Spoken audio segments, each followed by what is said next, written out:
오늘 본문 여호수아 6장 8절에서 27절까지 말씀인데 우리 본문이 너무 길어서 앞부분은 아시는 내용이어서 우리 뒷부분만 함께 읽겠습니다. 우리 20절에서 27절까지 말씀만 함께 읽겠습니다.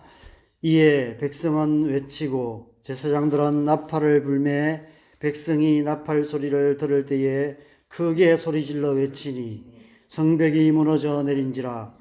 백성이 각기 앞으로 나아가 그 성에 들어가서 그 성을 점령하고 그 성 안에 있는 모든 것을 온전히 바치되 남녀노소와 소와 양과 나귀를 칼날로 멸하니라.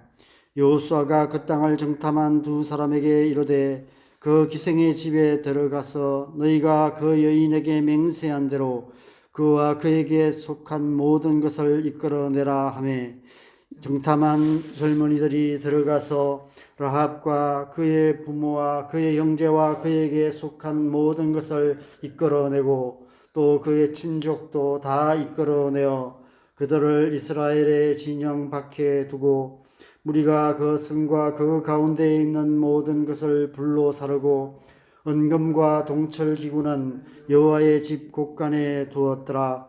여호수아가 기생 라합과 그의 아버지의 가족과 그에게 속한 모든 것을 살렸으므로 그가 오늘까지 이스라엘 중에 거주하였으니 이는 여호수아가 여리고를 정탐하려고 보낸 사자들을 숨겼음이었더라. 여호수아가 그때에 맹세하게 하여 이르되 누구든지 일어나서 이 여리고성을 건축하는 자는 여호와 앞에서 저주를 받을 것이라. 그 기초를 쌓을 때에 그의 맏아들을 잃을 것이요 그 문을 세울 때에 그의 막내 아들을 잃으리라 하였더라. 여호와께서 여호수아와 함께 하시니 여호수아의 소문이 그 온 땅에 퍼지니라. 아멘. 하나님의 백성은 하나님께서 택하신 백성입니다. 하나님의 백성은 하나님께서 구원하신 백성입니다. 하나님의 백성은 하나님 나라의 사명을 가진 백성입니다. 교회는 하나님의 군대이며 모든 그리스도인들은 예수 그리스도의 군사들입니다. 이것이 이 세상 사람들과 다른 하나님의 백성된 우리 모든 그리스도인의 정체성입니다. 2025년을 시작하면서 하나님께서 여호수아 말씀을 통해 우리에게 하나님의 백성의 정체성을 재확인시키시는 이유가 무엇일까요? 지난 한 해 하나님의 백성으로서 하나님의 백성답게 잘 살아왔는지를 돌아보며 올 한 해도 각자 부르심의 자리에서 하나님의 백성이란 정체성을 잊지 말고 하나님의 백성다운 삶을 잘 살라라고 당부하시는 것이 아닐까 싶습니다. 어떻게 살아야 할까요? 오늘 본문인 여리고성을 정복하는 이야기는 우리에게 하나님의 백성다운 삶의 아주 단순한 원리를 보여주시는 말씀입니다. 하나님의 백성다운 삶은 복잡하고 어려운 것이 아닙니다. 쉽고 단순합니다. 오늘 말씀해 보면 제사장 7은 양각 나팔 7을 불며 여호와의 궤 앞에서 행진하며 무장한 자들이 그 앞과 뒤에서 행진하며 6일 동안 여리고성을 매일 한 바퀴 돌고 마지막 7일에는 7번 논 후에 크게 외치자 여리고성이 무너져 내렸습니다. 예배가 있었고 말씀이 있었습니다. 그리고 그 후에 하나님께서 말씀하신 대로 믿음으로 선포하는 공동체의 기도가 있었습니다. 20절에 백성들이 외쳤다라고 말씀합니다. 뭐라 외쳤을까요? 무너져라 외쳤을 것입니다. 여리고성은 무너질지어다 외쳤을 것입니다. 그러자 그 견고하던 여리고성이 한순간에 무너져 내리고 말았습니다. 우리가 신앙생활에서 가장 중요하게 강조하는 예배와 말씀과 기도를 통해 하나님의 능력이 이스라엘 백성들 공동체에 교회에 임하여서 여리고성을 무너뜨리신 것입니다. 이것이 능력입니다. 이것이 그리스도인의 능력이며 교회의 능력입니다. 예배와 말씀과 기도를 통해서 우리의 삶 속에 역사하시는 하나님의 능력, 그것이 지난 2000년 동안 교회를 통해 우리 그리스도인들을 통해 이 땅에 하나님의 나라를 이루어 오신 것입니다. 하나님의 백성다운 삶이란 예배하는 삶입니다. 하나님의 백성다운 삶이란 하나님의 말씀을 읽고 듣고 묵상하는 삶입니다. 하나님의 백성다운 삶이란 믿음으로 기도하는 삶입니다. 예배와 말씀과 기도로 하나님과 깊고 친밀한 관계 안에 살아가는 것, 그것이 세상을 이기는 하나님의 백성들의 삶의 원동력입니다. 2025년 한 해가 신령과 진정으로 예배하는 한 해 되시기 바랍니다. 2025년 한 해가 하나님의 말씀을 더욱 가까이 하는 한 해 되시기 바랍니다. 2025년 한 해가 하나님의 말씀 붙들고 기도하기에 더욱 힘쓰는 한 해 되시기 바랍니다. 그래서 오늘 여리고성을 무너뜨리신 하나님의 능력이 우리의 삶을 통해, 우리 교회를 통해, 우리 가정과 이 땅에 하나님의 뜻을 이루시는 복된 한 해 되시기를 바랍니다. 21절을 보면 그 성 안에 있는 모든 것을 온전히 바쳤다라고 말씀하고 있습니다. 온전히 바치다라는 히브리어 하람은 사람이 사용하거나 남용하지 못하도록 하나님께 구별하여 드리는 것을 의미합니다. 그래서 남녀노소와 소와 양과 나귀를 칼날로 멸하고 그 성 가운데 있는 모든 것을 불로 사르고 은금과 동철기구는 여호와의 집 곳간에 두었을 뿐 아니라 26절에 보면 여호수아가 이런 맹세를 합니다. 누구든지 일어나서 이 여리고성을 건축하는 자는 여호와 앞에서 저주를 받을 것이라. 그 기초를 쌓을 때에 그의 맏아들을 잃을 것이요 그 문을 세울 때에 그의 막내 아들을 잃으리라. 여리고성은 하나님께서 유업으로 주신 가나안 땅에 들어가서 처음 정복한 성입니다. 당시 그 땅에 여리고성 같은 큰 성이 있었다는 것은 그만큼 사람이 살기 좋은 땅이었다는 것입니다. 금싸라기 땅이었다는 것입니다. 그럼에도 불구하고 아무도 그 땅에 욕심을 부리지 않았고 여리고성을 차지하여 무너진 성을 다시 재건하여 거기에 살지 않고 하나님께 온전히 바쳤다는 것입니다. 왜 여리고성을 하나님께 온전히 바쳤을까요? 그 이유를 그 옛날 이스라엘 백성들이 출애굽할 때 하나님께서 6월절 밤에 애굽에 처음 난 자들을 다 진멸하신 후에 명하신 출애굽기 13장 2절에서 찾을 수 있습니다. 이스라엘 자손 중에서 사람이나 짐승을 막론하고 태에서 처음 난 모든 것은 다 거룩히 구별하여 내게 돌리라. 이는 내 것이니라 하시니라. 그 후에 출애굽기 23장 19절에서는 네 토지에서 처음 거둔 열매의 가장 좋은 것을 가져다가 너희 하나님 여호와의 전에 드릴지니라 말씀하십니다. 사람이나 짐승이나 태에서 처음 난 것들과 땅의 열매 중 처음 난 열매의 가장 좋은 것을 다 거룩히 구별하여 하나님께 온전히 바치게 하셨던 것입니다. 여리고성을 온전히 바친 이유도 바로 이 때문이었습니다. 그 땅의 첫 열매로 하나님께 온전히 바친 것입니다.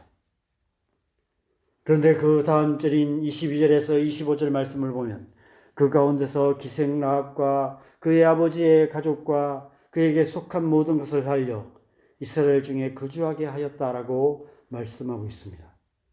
사실 기생라합과 그 가족들 역시도 여리고성 거민들과 함께 진멸되어야만 했습니다. 그런데 기생라합의 의로운 행위로 인해 그녀의 모든 가족들은 구원을 받게 되었을 뿐 아니라 그녀의 이름이 마태복음 1장의 예수님의 족보에서 다윗 왕의 고조 할머니로 기록됩니다. 저는 이야기를 묵상하면서 한 가지 질문이 생겼습니다. 왜 하나님께서 이 여리고성 이야기에 라합의 이야기를 포함시키셨을까라는 질문입니다. 라합이 없었어도, 라합의 이야기가 없었어도 여리고성을 정복하는 일은 아무런 어려움이 없었을 것입니다. 그런데 하나님께서 이 이야기에 라합을 등장시키셔서 결국 예수님의 족보에까지 기록하게 만드셨습니다. 심상치 않은 중요한 의미가 있을 것 같지 않으십니까? 그 이유를 우리는 신약성경에 라합의 이름이 기록된 또 다른 두 절에서 찾을 수 있습니다. 신약성경에 라합의 이름이 3번 기록되어 있는데 첫 번째는 다윗 왕의 예수님의 족보에 기록되어 있었고, 두 번째는 우리가 믿음장이라고 부르는 히브리서 11장에 기록되어 있습니다. 히브리서 11장 31절에 믿음으로 기생 라합은 정탐꾼을 평안히 영접함으로 순종하지 아니한 자와 함께 멸망하지 아니하였다 말씀합니다. 믿음에 대해서 말씀하시기 위해, 예수 그리스도를 믿는 믿음으로 구원을 받는 그 복음을 말씀하시기 위해 라합의 이야기를 기록하신 것입니다. 세 번째 구절은 야고보서 2장 25절에 믿음과 행함과의 관계에 대해서 말씀하면서, 또 이와 같이 기생 라합이 사자들을 접대하여 다른 길로 나아가게 할 때에 행함으로 의롭다 하심을 받은 것이 아니냐 말씀합니다. 믿음으로 행하는 삶을 살아야 한다, 믿음으로 순종하는 삶을 살아야 한다는 것을 말씀하시기 위해 라합의 이야기를 기록하신 것입니다. 바로 이 라합의 이야기 속에 예수 그리스도의 복음이 담겨져 있는 것입니다. 누구든지 예수 그리스도를 믿음으로 구원받아 하나님의 백성이 되는 복음의 비밀을 하나님께서 이 라합 이야기 속에 감추어 두신 것입니다. 아시다시피 기생 라합은 대단한 사람이 아니었습니다. 기생이라고 굳이 밝히는 이유는 오히려 그 시대에도 사회적으로 천대받는 여인이었다는 것입니다. 그럼에도 불구하고 믿음으로 행한 의로운 행위로 말미암아 자신만 아니라 그 가족들을 구원하여 하나님의 백성이 되게 했다는 것입니다. 이것이 복음입니다. 하나님께서 가나안 땅에서 여리고 성을 첫 열매로 받으셨다면 기생 라합을 믿음으로 말미암아 구원을 받는 첫 열매로 받으신 것입니다. 그래서 예수 그리스도의 족보에 기록되었고 믿음의 조상들의 이야기 속에 그 이름이 기록된 것입니다. 저는 하나님께서 이 여리고성 이야기 속에 라합의 이야기를 포함시키신 또 다른 이유가 하나님의 백성의 궁극적인 정체성이 무엇인지를 보여주시기 위함이 아닐까 생각합니다. 하나님의 백성은 복음으로 사는 사람들입니다. 그 속에 복음을 품고 살아감으로, 삶으로 복음을 이 땅에 전하며 우리의 삶을 통해서 이 땅을 복되게 하는 사람들이 하나님의 백성들입니다. 이스라엘 백성들은 지금 그 속에 라합의 이야기를 품고 복음을 품고 예수 그리스도의 복음을 품고 가나안 땅에 들어가고 있는 것입니다. 복음으로 그 땅을 정복하여서 복음으로 그 땅을 복되게 하는 그 사명을 감당하기 시작한 것입니다. 그 땅에서 예배와 말씀과 기도로 하나님과 깊고 친밀한 관계 가운데 살아갈 뿐 아니라 라합처럼 믿음과 행함을 통해 복음으로 그 땅을 복되게 하는 하나님 나라를 이루어 가야 하는 것입니다. 그렇게 사는 것이 하나님의 백성다운 삶인 것입니다. 올 한 해 저와 여러분의 삶이 복음으로 우리의 가정을, 우리 사는 이 땅을 복되게 하는 하나님의 백성다운 삶 되시기를 바랍니다. 예배와 말씀과 기도로, 그리고 교회 공동체를 통해서 이 땅 가운데 하나님 나라를 이루어가는 저와 여러분 되시기를 주님의 이름으로 간절히 축원합니다. 우리 함께 기도하겠습니다. 하나님께서 복음으로 우리를 하나님의 백성으로 부르셨습니다. 우리 안에 복음을 주셔서 복음을 품고 이 땅을 살게 하셨습니다. 복음은 오직 믿음으로 구원을 받고 그 구원받은 하나님의 백성으로서 하나님의 백성답게 말씀에 순종하여 살아가는, 행함으로 살아가는 그 삶이 복음의 삶입니다. 우리가 그렇게 살아갈 때 우리의 가정 가운데, 우리가 살아가는 이 땅 가운데 하나님 나라가 이루어지게 되는 줄 믿습니다. 그렇게 해서 복음으로 이 땅을 복되게 하는 것, 그것이 태초에 우리에게 주신 이 땅을 정복하고 다스리라는 하나님의 명령인 것 같습니다. 우리는 그 명령을 받은 하나님의 백성입니다. 2025년 안에는 이 하나님의 말씀에 순종하여서 하나님의 백성다운 삶을 통해 우리의 가정 가운데, 우리가 살아가는 이 땅 가운데 하나님 나라 이루어가는 복된 삶 되게 하여 주시옵소서. 우리의 삶을 주님 앞에 올려드리며 함께 기도하겠습니다. 기도하십시다. 하나님 아버지, 우리를 하나님의 백성으로 부르셔서 이 땅 가운데 복음으로 이 땅을 복되게 하는 사명을 주셔서 감사합니다. 하나님의 백성은 복음으로 이 땅을 복되게 하는 백성임을 믿습니다. 우리의 삶이 그런 삶 되기를 간절히 소망합니다. 예배와 말씀과 기도로 이 땅 가운데 하나님의 나라를 이루어가는 하나님의 백성 되게 하여 주시옵소서. 날마다 하나님과 깊고 친밀한 관계하는 그할 뿐 아니라 하나님의 음성을 듣고 하나님께서 말씀하신 대로 순종하고 행함을 통해서 우리의 가정 가운데, 우리의 직장 가운데, 우리가 살아가는 이 땅 가운데 하나님의 나라, 하나님의 뜻을 이루어가는 복된 삶 살아갈 수 있도록 주님 역사하여 주시옵소서. 우리의 삶을 통해서 우리의 가족들이, 우리의 이웃들이, 우리가 만나는 모든 사람들이 하나님의 살아계심을 알게 하여 주시고 하나님을 만나게 하시고 하나님의 복음을 주님 듣게 하시고 그 복음 앞에 나오게 하시고 복음으로 복을 받는 하나님의 백성 되는 역사들이 나타날 수 있도록 주님 역사하여 주시옵소서. 그렇게 우리의 가정 가운데, 우리가 살아가는 이 땅 가운데 하나님 나라가 이루어져가는 2025년 한 해 되게 하여 주시옵소서. 그런 삶을 통해서 하나님의 나라가 더 가까워지는 그런 삶 될 수 있도록 주님의 은혜로 우리를 충만케 하시고 날마다의 삶 속에서 예배와 말씀과 기도에 힘쓰는 그런 한 해 되게 하시고 모이기를 힘쓰는 한 해 되게 하시고 교회를 통해서 하나님의 뜻이 이루어져가는 복된 한 해 될 수 있도록 축복하시고 기름 부으시고 함께하여 주시옵소서. 은혜로 충만케 하여 주시옵소서. 이 새벽에도 우리가 세 가지 기도 제목을 위해서 기도하겠습니다. 우리의 가정과 우리의 자녀들을 위해서 기도하십시다. 하나님의 복음이 우리의 가정 안에 믿지 않는 가족들, 또 특별히 우리의 자녀들 가운데 임하여서 예수님을 만나고 부르심을 알고 복음으로 복된 삶을 살아가는 하나님의 백성 되게 하여 주시옵소서. 기도하십시다. 교회를 위해서 기도하겠습니다. 교회 안에 하나님의 복음의 능력이 충만하게 역사하시고 하나님의 성령의 능력이 충만하게 기름 부으셔서 교회를 통해서 이 땅을 복되게 하는 역사들이 흘러갈 수 있도록 하나님 교회를 새롭게 하여 주시옵소서. 기도하십시다. 이 나라의 민족과 북한 땅을 위해서 기도하겠습니다. 하나님 이 나라의 민족 복음으로 붙들어 주시고 하나님의 능력으로 붙들어 주시도록 북한 땅 가운데 복음의 문이 열려지게 하여 주시고 주간의 수많은 영혼들 가운데 하나님의 구원의 은혜가 임하시는 역사가 속히 이루어질 수 있도록 우리가 주님 앞에 간절히 기도하시고 자 이렇게 기도하시다가 돌아가시면 되겠습니다. 기도하겠습니다. 하나님 아버지, 이 새벽에